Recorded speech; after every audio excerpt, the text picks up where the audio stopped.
ஒரே ஒரு கேள்வி.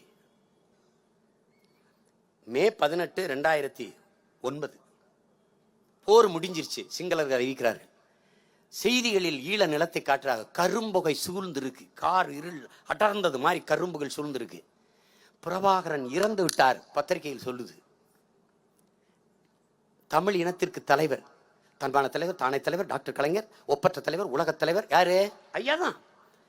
ஐயா சர்க்கரை நாற்காலியில் தள்ளி கொண்டு போகிறார்கள். குடும்பமே எதற்கு? பதவி பிச்சை. அம்மையார் சோனியா காந்தி கிட்ட போய் குடும்பத்திற்கெல்லாம், அங்கு பெற்ற பிள்ளைகளை எல்லாம் தன் இனத்தின் விடுதலைக்காக களத்திலே ஒரு தலைவன் பணியிட்டு நிற்கிறான். ஒருவர் பெற்ற பிள்ளைகளுக்கெல்லாம் பதவி கேட்டு டெல்லியிலே நிற்கிறார். பொருத்தி பாருங்கள், வரலாற்றில் இளைய தலைமுறை பிள்ளைகளே நிற்கிறார். பிரபாகரன் இறந்து விட்டார் என்று சொல்கிறார்களே, நீங்கள் இந்த நேரம் டெல்லியில் பதவிக்காக வந்து முகாமிட்டிருக்கிறீர்களே என்று. தமிழ் அறிஞர்கள் இல்லையா? முத்தமிழும் வித்தவர் இல்லையா? சொல்றார் பாருங்க.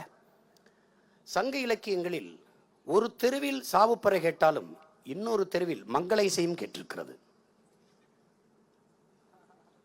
எங்களுக்கு ஒரு காலம் வரும் எங்கள் தெருவில் மங்கள இசை கேட்க.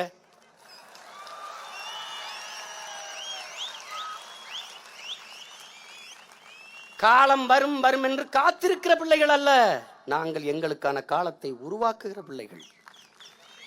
புரட்சியாளர் அண்ணல் அம்பேத்கர் நமக்கு என்ன கற்பிக்கிறார்? வரலாற்றில் புறக்கணிக்கப்பட்ட இனத்தின் மக்கள் ஒரு நாள் தமக்கான வரலாறை தாங்களே எழுதுவார்கள் என்கிறார்.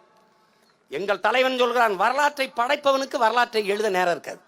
ஏன்? அவன் வரலாறாகவே வாழ்ந்துட்டான். நாங்கள் எழுதுவோம் எம் இனத்தின் வரலாறு.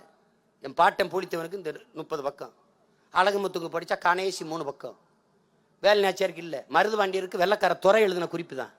எங்களை ஒழிச்சுட்டான். தீரன் சின்னமலைக்கு புலவர் குழந்தை எழுதின வந்திருக்காரு ஒரு பேரன், அவர் எழுதின சின்ன குறிப்பு தான். வரலாற்றில் புறக்கணிக்கப்பட்ட இனத்தின் பிள்ளைகள் நாங்கள்.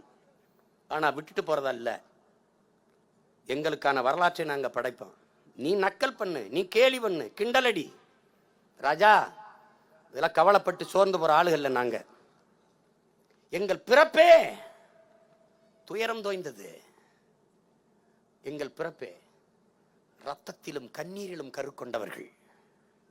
தாலாட்டை கேட்டவர்கள் அல்ல என் தாய்மார்களே, ஒப்பாரி ஓலத்தை கேட்டு வளர்ந்த பிள்ளைகள். கத்தலும் கதறலும் கண்ணீரிலும் வளர்ந்தவர்கள். பிணக்குவியலுக்கு இடையிலே பிரசவிக்க பிள்ளைகள் நாம் தமிழர் பிள்ளைகள்.